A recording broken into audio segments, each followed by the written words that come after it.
I'd like to follow up on some questions that Senator Gordon asked earlier. He pointed out that we're not that bad at following up on the last problem, on trying to solve the last problem. And as I appreciate your testimony and Jane Garvey's testimony, the FAA security operation relied pretty heavily on these red teams. And as I understand your testimony, the red teams' job under statute was to determine the effectiveness and the vulnerabilities of the systems. Now, the red teams can test known vulnerabilities like screening or our doors closed, go through a list and just probe the list of known vulnerabilities.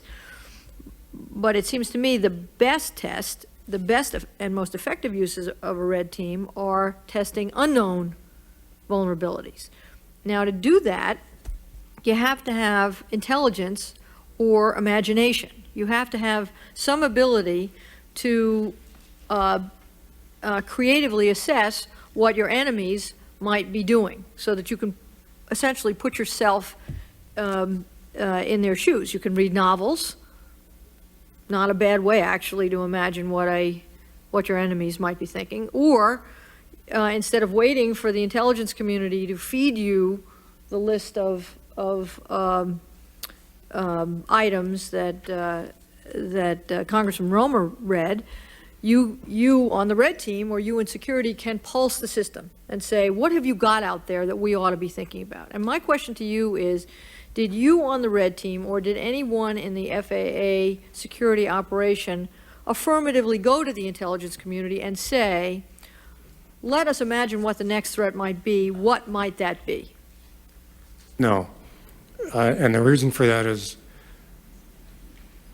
aviation security, under the whole guise of the Homeland Security responsibility, aviation security is probably the easiest system out of all this to protect. And you don't have to go into using all kind of imagination to figure out how to beat the system.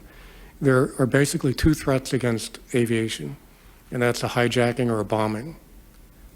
And all you have to do is focus on those two issues: how to minimize a hijacking and how to minimize a bombing. Well, I mean, there's other issues like a rocket. It does seem to me you would defend, and we have heard that you would defend against a hijacking that is not designed to land the plane safely and get some ransom or other action, differently than you would defend against a hijacking designed to fly the plane into a building and kill the hijackers and everyone else. That we've seen that the defensive measures would indeed be different. So if you were to imagine the latter situation as opposed to the former, you might probe the system differently, wouldn't you? No, there really, from a security point of view, there is no difference between defending against a hijacker that wants to do a September 11th thing or a hijacker that wants to go to Miami. The key word is you're defending against a hijacking and you worry about his motivations later. Now, there are other in-flight procedures that they can use regarding that type of stuff, but as far as keeping a hijacker off a plane and keeping the weapons off a plane, there's no difference between how you would handle either situation. Well, that's if you define defending it as keeping the weapons off the plane. There are other lines of defense if you failed in that first one, which you would put in place, like barring the doors and having redundant systems for alerting that a hijacking has taken place, that you might implement if you thought that the threat was different. And I'm asking whether anyone in the FAA security chain tried to imagine a different scenario than the one we had previously faced. Not that I'm aware of, but I still say that from a purely security point of view, whether a person's hijacking a plane, you know, some nutcase that wants to go to Miami or Las Vegas, there's no difference between providing security to deter that person as opposed to providing security against professional terrorists that want to crash a plane into a building.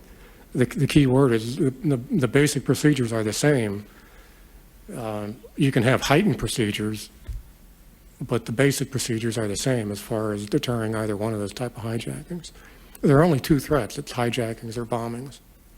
Well, we may, I think that as a baseline, that might be correct. I don't agree that there's nothing further that you can do once you imagine the threat differently than it has been imagined in the past.